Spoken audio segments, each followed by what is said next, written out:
Welcome into a brand new episode of the Whole Story Podcast. On today's episode, Fred Claire, former GM of the LA Dodgers, and now he will be having a new book coming out and has come out now. But first off, Fred Claire, Fred, thanks so much for taking the time to come on the podcast today.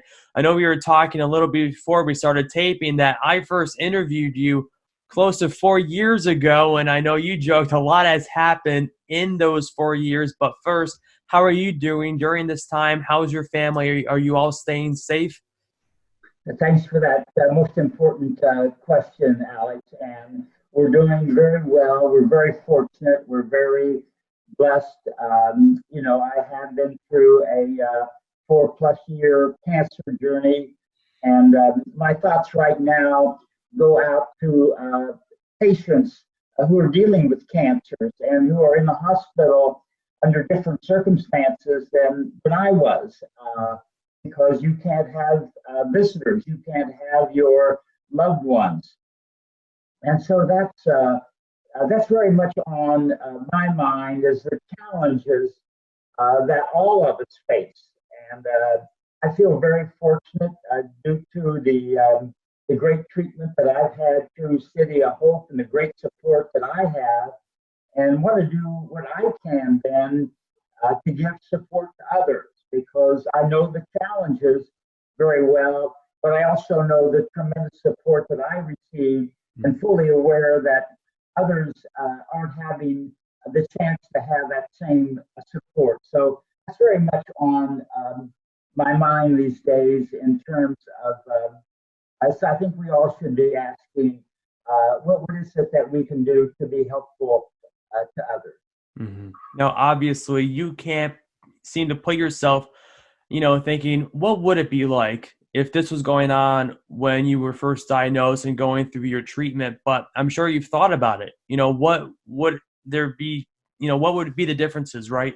What do you think is the biggest piece looking at it now that you would miss most if, let's say, social distancing was a huge factor in when you first started your treatment?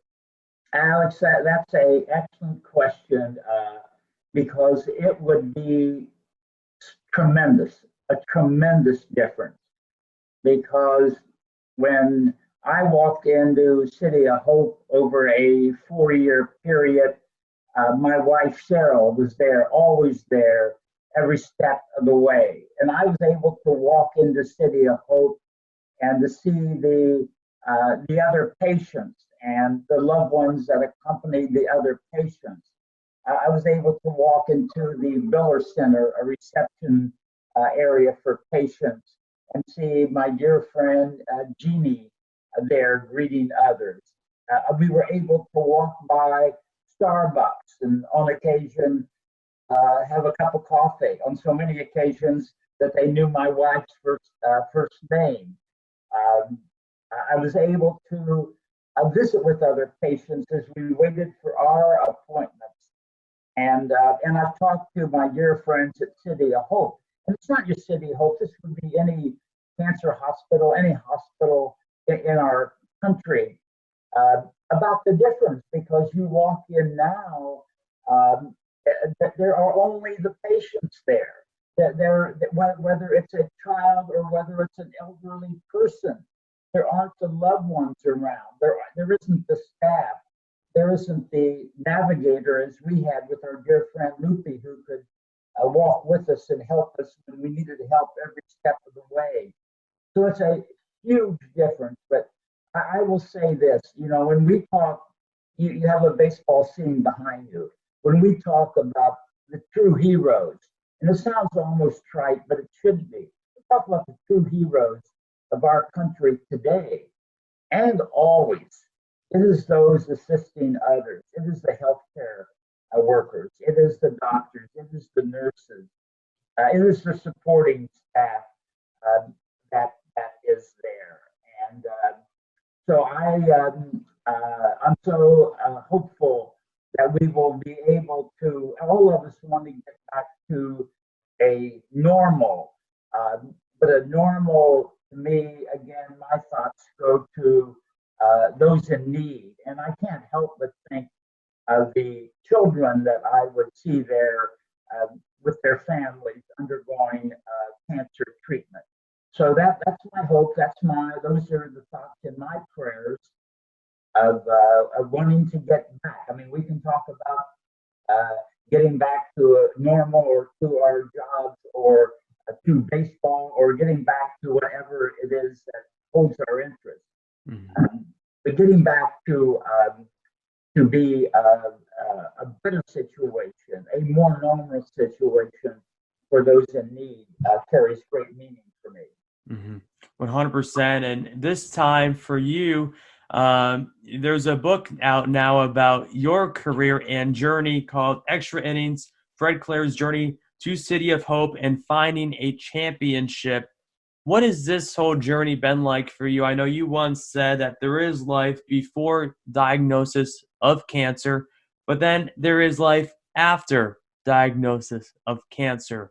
How important is that for you right now to figure out, yeah, I did have a life before I was diagnosed, but I also am still living right now and living a journey through that I can be an inspiration to others? Well, Alex, when I was diagnosed, first diagnosed, it came from a very innocent thing. I had a small spot on my lip, many days, many years, decades in the sun, almost barely noticeable. And I had the Mohs procedure, as many people do who are exposed to the sun. And it's a very innocent type, in most cases, can be a very innocent type of procedure. And in my case, it looked like it was going to be an innocent type of procedure. They took a couple of swipes, the spot was removed, everything looked clear in the margins. And a year and a half later, that procedure was in 2015. A year and a half later, that spot had become malignant and moved into my jawbone. And so this what's described as a very nasty cancer, squamous cell carcinoma. And so it was in my jawbone. And so in 2016, I underwent surgery where they hollowed out my jawbone, removed the cancer.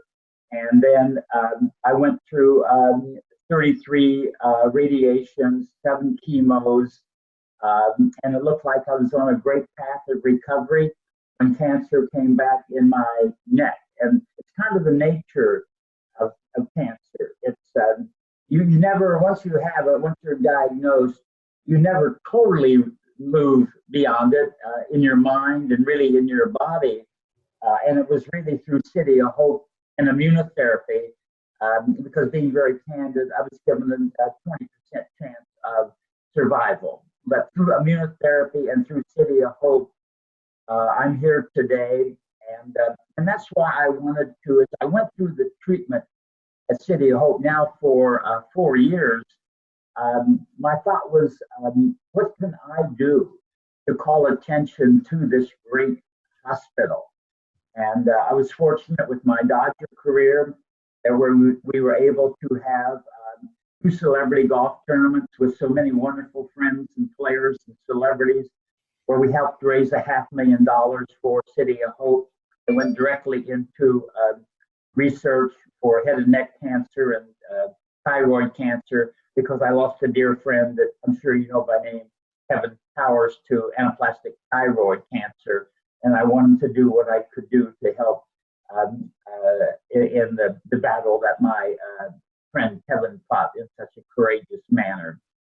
So after the 2 tournaments, I wanted to do more, and that's why I had conversations with City of Hope, and the idea was formulated of a book to call attention to City of Hope, not to Fred Clare. That book was written some years ago, but I wanted to call attention to the doctors and to other patients.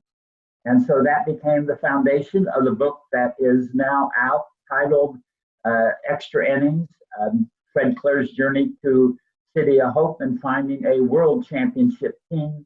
The author is Tim Madigan from Fort Worth, Texas, a wonderful, wonderful writer and author.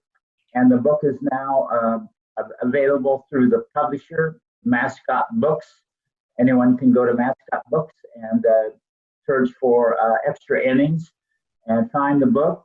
And there's even a 20% discount if you use the code Friend of Fred. And anyone who purchased the book is definitely a friend of Fred, because all the funds go to the City of Hope. But as important as the funding, my goal was really to call attention to the City of Hope. Tim did a wonderful job of interviewing and talking to the medical team, to the doctors, to the nurses, to those in leadership positions. And also, this is important, and I know you will, as a baseball fan, you will enjoy it, Alex, the story of a high school baseball coach that I met. We had the same doctor who sadly lost his life due to lung cancer. And the story, as fate would have it, of a young pitcher, a two-time cancer survivor at the age of 18, Jalen Song, who's a member of this coach's team. So it's a story that relates to baseball and to life and to cancer, because they're all connected. And the things that we do in our lives, and how we approach life and how we approach challenges, be it on the baseball field or be it in the doctor's office or in the hospital, are very similar. And I think that Tim, as the writer, has done a marvelous job of bringing all of these people together. Bill Platsky wrote a wonderful foreword that describes the book, and I'm so pleased to see his words. But it's more a story of humanity than a story of cancer treatment or baseball. And Dave Roberts did a wonderful promotion for the book on the back of the book, on the back cover. And Dave's been very supportive, and my dear friend Tommy Lasorda, who's been so supportive, has been there and said, Fred, whenever we can get back whatever you need with book signings or whatever you need, it's yours, because they recognize the importance of City of Hope.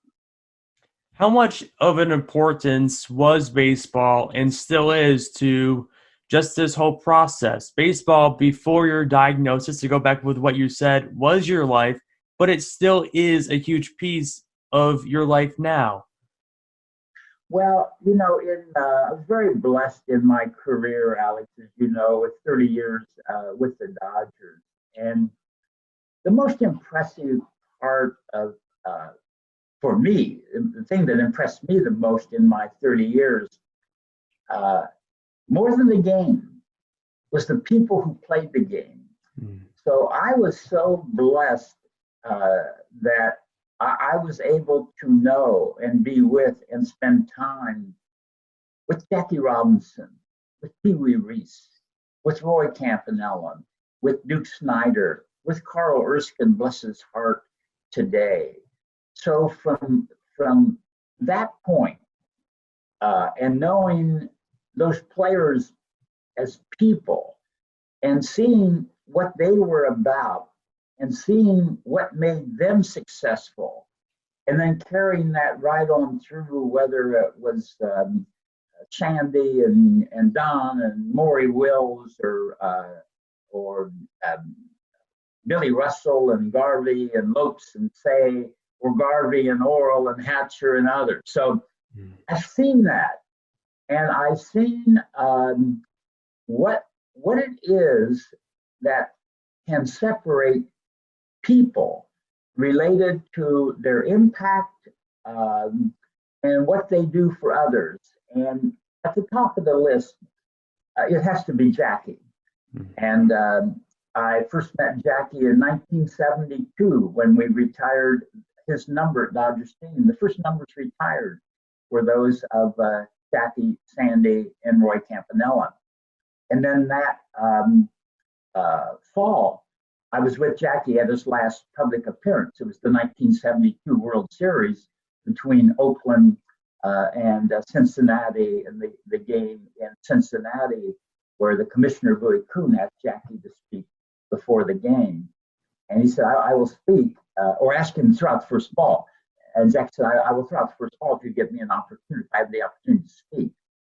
And Jackie spoke, and it's all on YouTube and other places. And he said that, baseball's made progress, but I will not be happy until I see, and I think his words were a black man in the third base coaching box, meaning really a minority manager. Mm-hmm. And this was Jackie, and what he represented. Why? Because of what he wanted to do for himself. Jackie was battling diabetes at that time. He could barely see. Before the game, he didn't recognize Pee-wee when Pee-wee was 10 feet from him until someone in the group called Jackie's attention that Pee-wee's approaching. But the most memorable thing, and I used this on the trophy that we gave out at our celebrity golf tournaments, first presented the first year to Rod Carew, and then the next year to Tommy Lasorda. And it contains Jackie's quote, which is so important for today. And it goes so far beyond baseball, because Jackie's quote was, and it's on the trophy because I wanted as much as anything to have it on the trophy for what he symbolized. A life is not important except on the impact it has on other lives. And if you're trying to write words to put over, to give a theme to what all of us in this world are going through today, I think you could not match Jackie's words. A life is not important except on the impact it has on other lives. And to all of those who are impacting other lives in a positive, life-saving fashion, there are no better words. And so that's, I guess, a rambling answer to baseball and to what I've seen and to what I've learned and to what I want to help carry on. Fred, this is my favorite part of the show. It's the Fast Five Quick Round. It's 5 quick questions, and you have however long you take to answer them. Are you ready? Sure. What is one song that if you listen to right now would bring you back to your childhood? One song that would bring me back to my childhood.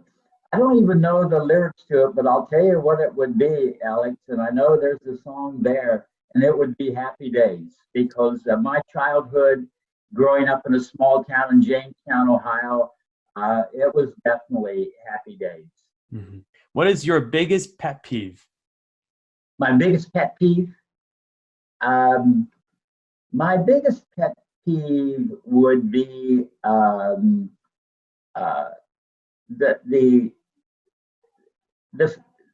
the failure of all of us to respond to those most in need. It goes beyond a peeve, but if there's something that would certainly be irritating, it's the lack of being responsive when you can see there's a need. Mm. I know I'm looking at your backdrop right now with some baseballs and some memorabilia. Do you own one piece of memorabilia that just gets you excited when you look at it every single day? Well, Alex, I'll show you this. It's an interesting question that you asked that, because let's see, if you see this, this was from the National Baseball Hall of Fame. Mm-hmm. And there used to be a ball sitting there. And I don't have the ball anymore. I have a picture. And the ball's in the Hall of Fame. And the inscription reads, "Ball used by Dodger pitcher Oral Hershiser to strike out Oakland's Tony Phillips, ending the 1988 World Series and bringing in Los Angeles its 5th title. Donated by Fred Clare, GM of the 1988 Dodgers." when Oral struck out Tony, Rick Dempsey was our catcher. So she had a bad back and was in the clubhouse. When Rick came into the clubhouse, he reached in his back pocket. I'd take him, if you watch the clip, Oral strikes out Phillips. Rick takes the ball, puts it in his back pocket, goes up, lifts Oral off the ground. He walks into our clubhouse and he reaches into his back pocket and he said, "Fred, this ball belongs to you." And when I put it on my shelf, you actually, this probably shows as much memorabilia as I have in my house, mostly family pictures. Mm. And then when the Red Sox won the World Series, what was that, 2004? You would know. Doug McCavich got the final out, as you may know. And there was a big story in the New York Times that only one ball, the Red Sox wanted the ball, first of all, and McCavich said, "I'm not giving you that ball. That's my kid's college education."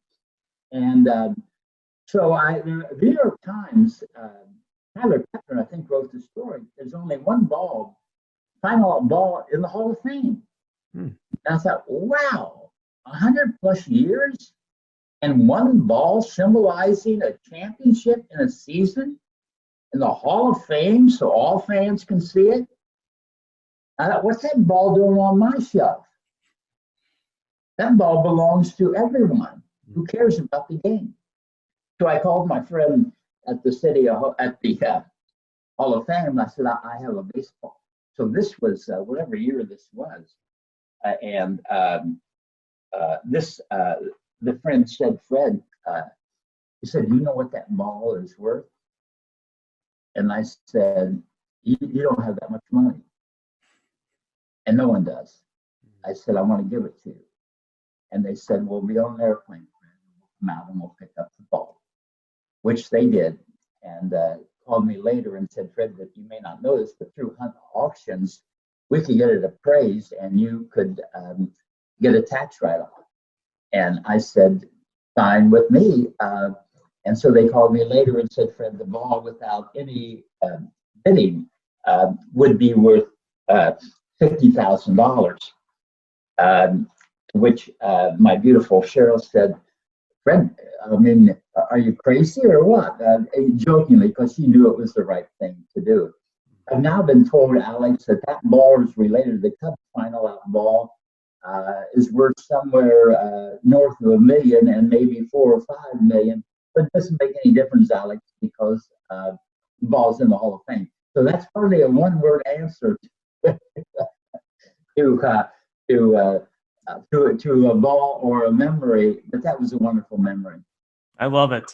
If you could interview or talk with anyone in baseball right now, who would you love to just give a phone call to right now?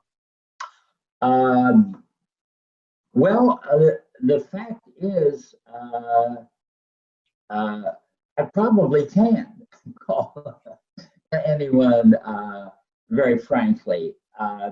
So when I think of it, Alex, when I think of the people I think about and I call them on somewhat of a regular basis, I think of those people who became friends, who were such a part of the early Dodger history. And so I call Maury Wills, and I call Tommy Davis, and I try to call, it's tough to get to him, is not in the best of health, Sweet Lou Johnson, and I call Alda Bull Ferrara, because I know what those early Dodgers meant. And I'll tell you how important it is. I used to call a lot Ron Fairley. Ron's no longer with us. So I call the people who have meant so much to me. I call, actually, on somewhat of a regular basis now, Tommy Lasorda. I call those people who contributed so much to an organization where I was so fortunate to be with, because I think of the people, and we lost a great player and Hall of Famer and person that I didn't know well, but I knew him in Al Kaline. And so the thing to keep in mind of who to call, not today's greatest star, not by far. Those who may, none of us know where we'll be tomorrow, but those who may not be with us tomorrow or a year from now, those are the people that I call and communicate with. And last week, changed emails with Carl Erskine, 91, and calls and text messages to my dear friend who's been so supportive in Vin Scully. Mm-hmm. Those are the people that I treasure and I think of and I pray for, and I never want to lose contact with. You mentioned Vin Scully. My last one for the Fast Five, Fred. What is your relationship with Vin like? He's just an extraordinary person, and I know you and him have a great friendship. So how can you kind of define your friendship with Vin Scully? Well, I'll define it by the words, and I don't know them exactly. I'll define them by the words that Vin uses in the book Extra Innings, which I consider to be perhaps the greatest compliment that I've ever had. Because what Vin told the writer of the book, Tim Madigan, whatever Fred did in baseball and during his long career, it can't touch what he has done today to help fellow patients and City of Hope. Mm. And so for the words to come from Vinny, always sincere, always meaningful, I just can't really express what those words meant to me when Tim told me about the interview that he had with Vin, because he is the very best, as we know, on all fronts. Mm-hmm. Well, Fred, my last question for you kind of brings it back to the book. How important is this book to you right now, and to not only for you, but for everyone to kind of take a piece of the title of it, A City of Hope, and not just meaning the name of the hospital, but hopefully hope for everyone that's reading it as well?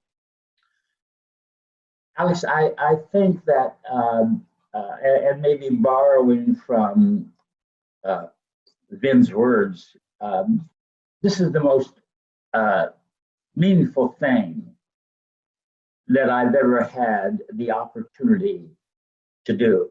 Mm. And if you were to say to me, well, Fred, what would be more important, being a part of a world championship or helping as best you can City of Hope?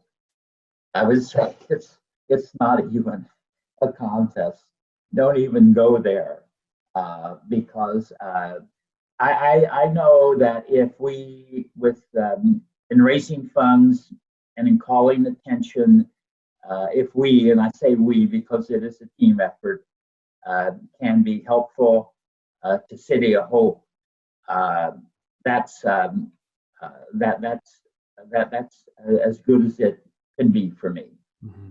Well, Fred, I want to say thank you so much for taking the time to do this interview today. I will include for sure in the comment section below this a link to where you can purchase the book. Again, Extra Innings, Fred Claire's Journey to City of Hope and Finding a World Series Championship. But Fred, thanks again. I wish nothing but for you and your family to stay safe during this time. And again, thanks again for doing the interview. Alex, the same to you. Wishing you well. Let's stay in touch, and I'll be following your career. You're one of my top prospects, so don't let me down.